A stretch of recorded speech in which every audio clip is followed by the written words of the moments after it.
الفجر educational foundation, آؤ اپنے رب کی طرف۔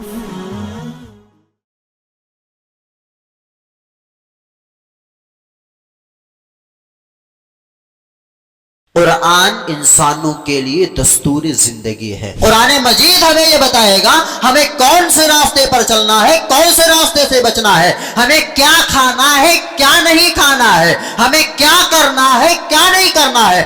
قرآن مجید کا سیکھنا ہمارے لیے ضروری کیوں ہے؟ اس کے لیے ایک دوسری جو سب سے بڑی اور اہم وجہ ہے کہ قرآن مجید ہمارے ایمان کو متوازن رکھتا ہے۔ قرآن مجید ہمارے ایمان کی لیول کو جو صحیح لیول پر رکھتا ہے۔ اللہ رب العالمین نے فرمایا حقیقی مومن تو وہ ہیں کہ جب ان کے سامنے اللہ رب العالمین کا ذکر ہوتا ہے تو ان کے دل نرم پڑنے لگتے ہیں، ان کے دل پگھلنے لگتے ہیں، ان کے آنکھ آنسو بہانے لگتے ہیں۔ یاد رکھو جب ان کے سامنے قرآن مجید کی آیتیں تلاوت کی جاتی ہے تو ان کے ایمان بڑھنے لگتے ہیں۔ جو ایمان کمزور ہو چکا ہوتا ہے وہ ایمان دوبارہ بڑھنے لگتا ہے۔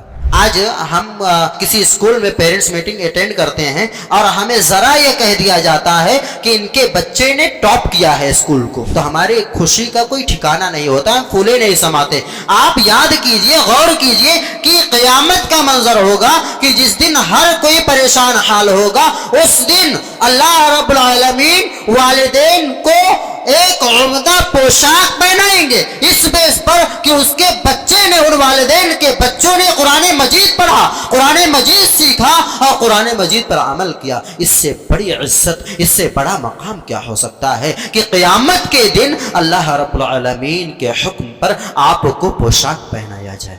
مسجد میں جتنے مصلی آتے ہیں بہت سارے لوگوں کی یہ شکایت ہوتی ہے کہ ہمارے گھر میں ہمارا بیٹا ہماری بات نہیں مان رہا، ہماری بیوی ہماری بات نہیں مان رہی، ہر کوئی ہمارے خلاف کام کر رہا ہے، ہمارے گھر میں نا اتفاقی ہے، جھگڑے چل رہے ہیں، ایسے مسائل ہیں، ویسے مسائل ہیں، ہمارے گھروں پر ایسا محسوس ہوتا ہے جادو کر دیا گیا ہے۔ اس کا علاج کیا ہے؟ اس کا علاج رسول گرامی صلی اللہ علیہ وسلم نے برسوں پہلے بتا دیا کہ سورہ بقرہ کی اپنے گھروں میں تلاوت کیا کرو، کیونکہ جو سورہ بقرہ کی تلاوت کرتا ہے، سورہ بقرہ اس کے گھر اور شیاطین کے درمیان، جادو کے درمیان ایک مضبوط دیوار بن جاتا ہے اور اس کے گھر کو پروٹیکٹ کرتا ہے۔ آپ ذرا غور کریں، کیا ہم نے اس پر عمل کیا؟ عمر رضی اللہ تعالیٰ عنہ کے قول کو یاد رکھیے کہ ہم دنیا کے سب سے ذلیل ترین قوم تھے، اللہ رب العالمین نے ہمیں اسلام کے ذریعے سے عزت دیا۔ اگر ہم نے اسلام کو چھوڑ کر کسی دوسرے طور طریقے میں عزت تلاش کیا، اللہ ہمیں دوبارہ ذلیل کر دے گا۔ آج ہماری وہی حالت ہے۔ ان الحمد لله نحمده ونستعينه ونستغفر ونعوذ بالله من شرور انفسنا ومن سيئات اعمالنا، من يهده الله فلا مضل له ومن يضلله فلا هادي له، واشهد ان لا اله الا الله وحده لا شريك له، واشهد ان محمدا عبده ورسوله، اما بعد فإن خير الحديث كتاب الله، وخير الهدي هدي محمد صلى الله عليه وسلم، وشر الأمور محدثاتها، وكل محدثة بدعة، وكل بدعة ضلالة، وكل ضلالة في النار۔ فأعوذ بالله من الشيطان الرجيم، بسم الله الرحمن الرحيم۔ يا أيها الذين آمنوا اتقوا الله حق تقاته ولا تموتن إلا وأنتم مسلمون۔ يا أيها الناس اتقوا ربكم الذي خلقكم من نفس واحدة وخلق منها زوجها وبث منهما رجالا كثيرا ونساء، واتقوا الله الذي تساءلون به والأرحام إن الله كان عليكم رقيبا۔ يا أيها الذين آمنوا اتقوا الله وقولوا قولا سديدا يصلح لكم أعمالكم ويغفر لكم ذنوبكم، ومن يطع الله ورسوله فقد فاز فوزا عظيما، أما بعد فقد قال الله جل شأنه في كلامه المجيد في موضع آخر، بسم الله الرحمن الرحيم، إنما المؤمنون الذين إذا ذكر الله وجلت قلوبهم وإذا تليت عليهم آياته زادتهم إيمانا وعلى ربهم يتوكلون۔ وقال النبي صلى الله تعالى عليه وسلم من قرأ حرفا من كتاب الله فله به حسنة والحسنة بعشر أمثالها لا أقول ألف لام ميم حرف ولكن ألف حرف ولام حرف وميم حرف. تمام قسم کی تعریف و توصیف حمد و ثنا رب ذوالجلال کے لیے ہے کہ جس نے ہم سبھی کو انسان بنایا. بعدہ درود و سلام نازل ہوں تمام انبیاء اور رسولوں پر کہ جنہیں اللہ رب العالمین نے سیدھا راستہ دے کر کے بھیجا، انہوں نے وہ ہمیں پہنچایا اور ہم آج مسلمان ہیں. اور تمام قسم کی تعریف و توصیف ہو، درود و سلام ہو ہمارے آخری نبی جناب محمد رسول اللہ صلی اللہ علیہ وسلم پر کہ جن کی کوششوں کے بدولت آج ہم توحید کے راستے پر گامزن ہیں، شرک و بدعت سے دور ہیں. اللہم صلی وسلم وبارک علیہ. میرے بھائیو، آج کا جو ٹاپک ہے قرآن کا سیکھنا ہمارے لیے ضروری کیوں ہے، یہ ہمارا آج کا ٹاپک ہے. تو اس کے لیے سب سے پہلے ہمیں جاننے کی ضرورت یہ ہے کہ قرآن کی انسانی زندگی میں اہمیت کیا ہے. قرآن انسانی زندگی میں کتنی اہمیت رکھتا ہے، ہمیں سب سے پہلے یہ جاننے کی، یہ سمجھنے کی ضرورت ہے. قرآن انسانوں کے لیے دستور زندگی ہے. آپ کو زندگی کس طرح سے گزارنی ہے، اللہ رب العالمین نے یہ صحیح سالم جسم دیا، یہ پیر، یہ ہاتھ، یہ ذہن، یہ آنکھ، کان، ناک، زبان، بولنے کی صلاحیت، سننے کی صلاحیت، سونگھنے کی صلاحیت، سوچنے کی صلاحیت، فیصلہ کرنے کی صلاحیت. اللہ رب العالمین نے آپ کو یہ جو ساری صلاحیتیں دی ہے، ان سبھی کا استعمال کیسے کرنا ہے، کس راستے پہ چلنا ہے، کس راستے سے بچنا ہے، یہ بتانے والی چیز ہمیں اگر کوئی ہے تو وہ قرآن مجید ہے. الغرض قرآن مجید ہم انسانوں کے لیے گائیڈ کرنے والی کتاب ہے. جس طرح سے آپ کوئی ایک سامان خریدتے ہیں نا، تو ایک چھوٹا آپ سامان خریدیں گے، اس سامان کے ساتھ ایک چھوٹی سی کتاب آئے گی جو آپ کو بتائے گی اس سامان کا استعمال کیسے کرنا ہے. اگر آپ اس کے خلاف اس سامان کا استعمال کرتے ہیں تو وہ سامان خراب ہو جائے گی اور آپ اس کا استعمال نہیں کر سکتے، آپ اس سے فائدہ نہیں اٹھا سکتے. اللہ رب العالمین نے انسان بنایا، انسانوں کو اپنی ان ساری اعضاء و جوارح کا، اپنے اس روح کا استعمال کیسے کرنا ہے، کہاں چلانا ہے، کس راستے پر لے کر کے جانا ہے، یہ بتانے کے لیے اللہ رب العالمین نے ہر دور میں اللہ اپنی جانب سے اپنے رسولوں کی جانب کتابیں نازل کی، اور ہمارے لیے جو کتاب نازل کی اللہ رب العالمین نے وہ قرآن مجید ہے. قرآن مجید ہمیں یہ بتائے گا ہمیں کون سے راستے پر چلنا ہے، کون سے راستے سے بچنا ہے، ہمیں کیا کھانا ہے، کیا نہیں کھانا ہے، ہمیں کیا کرنا ہے، کیا نہیں کرنا ہے، ہمیں کس طرف اپنے پیر کو بڑھانا ہے، کس طرف سے اپنے پیر کو پیچھے کھینچنا ہے، ہمیں کیا پکڑنا ہے، کیا نہیں پکڑنا ہے، ہمیں کیا دیکھنا ہے، کیا نہیں دیکھنا ہے، ہمیں اپنی زبان سے کیا نکالنا ہے، کون سے الفاظ ادا کرنے ہیں، کون سے الفاظ نہیں ادا کرنے ہیں، اپنے اس آنکھ سے کیا دیکھنا ہے، کیا نہیں دیکھنا ہے، اپنے اس کان سے کیا سننا ہے، کیا نہیں سننا ہے. ہمیں یہ قرآن مجید بتائے گا کہ اللہ نے آپ کو یہ جو شارپ مائنڈ دیا ہے نا، اس کا استعمال کہاں کرنا ہے. اللہ رب العالمین نے فرمایا ذالک الکتاب لا ریب فیہ ھدی للمتقین. اللہ رب العالمین نے یہ جو کتاب قرآن مجید نازل کیا ہے، اس میں ذرہ برابر شک نہیں ہے، اس میں شک کی کوشش بھی مت کرنا. ھدی للمتقین، یہ متقیوں کو، مومنوں کو راستہ دکھاتا ہے، بتاتا ہے تمہیں کس راستے پر چل کر جنت تک پہنچنا ہے، جنت حاصل کرنا ہے. اگر اس راستے سے بھٹکے تو جان لو تمہارا مقدر جہنم ہوگا. آج سوشل میڈیا کا دور ہے، آپ کو کوئی ایک چیز معلوم کرنی ہے، آپ سرچ کرتے ہیں، آپ کو ہزاروں طرح کی باتیں ملتی ہیں. ایسے میں کون سی ایسی چیز ہے جو آپ کے ذہن میں، آپ کے دل میں ایسا فلٹر لگائے کہ آپ حق اور باطل کا پرکھ کر سکیں، یہ قرآن مجید ہے۔ جب آپ قرآن مجید پڑھیں گے تو ان انگنت مسائل میں جو بہت سارے موقف رکھتے ہیں، جو بہت ساری باتیں کی جاتی ہیں، ان میں آپ پرکھ سکتے ہیں کہ حق کیا ہے، باطل کیا ہے، سچ کیا ہے، جھوٹ کیا ہے، وہ کون سی چیز ہے جو ہمیں اللہ اور اس کے رسول کے راستے پر چلائے گی، وہ کون سی چیز ہے، وہ کون سا صحیح منہج ہے جو ہمیں صحابہ کے طریقے پر چلائے گی، وہ کون سی اس میں ایسی بات ہے کہ اگر ہم نے اس کو فالو کیا، ہم نے اس کو اختیار کیا تو ہم اللہ اور اس کے رسول سے دور ہو جائیں گے، ہم اسلام سے دور ہو جائیں گے۔ یہ فلٹر ہمارے ذہن میں، ہمارے دل میں قرآن مجید لگاتا ہے۔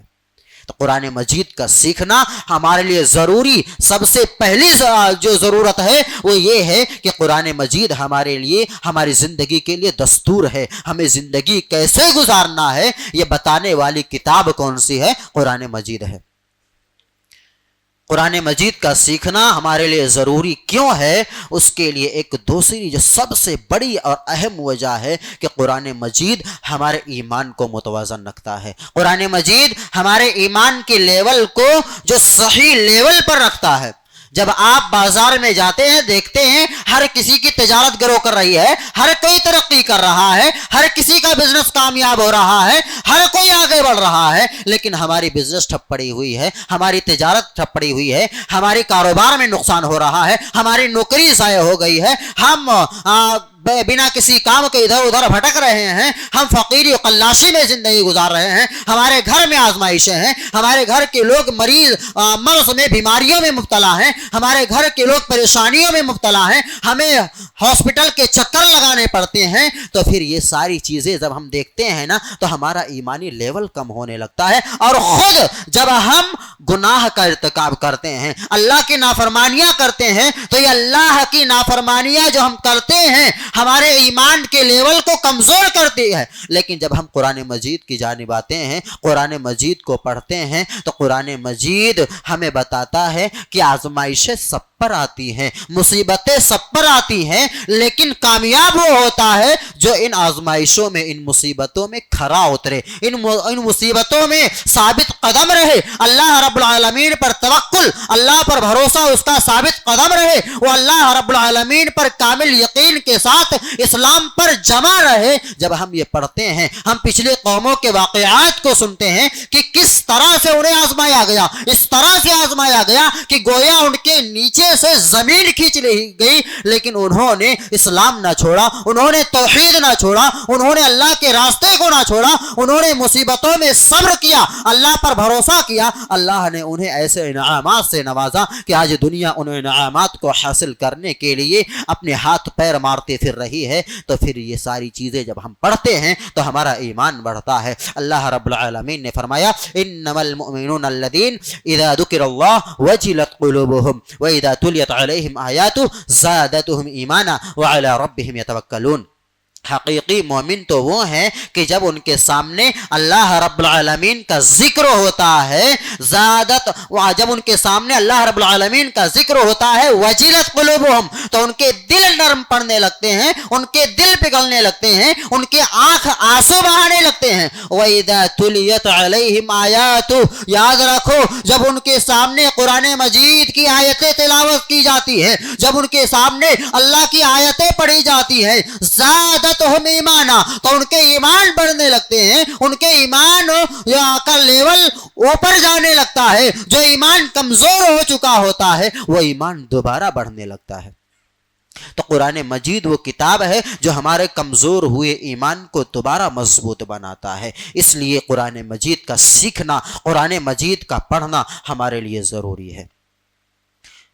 قرآن مجید کا سیکھنا اس لیے بھی ضروری ہے کیونکہ قرآن مجید پڑھنے سے ہمارا تقوی مضبوط ہوتا ہے۔ اس تقوی کو سمجھنے کے لیے آپ ایک مثال لے سکتے ہیں کہ آپ نے ایک گاڑی خریدی، گاڑی کا سب کچھ کام کر رہا ہے،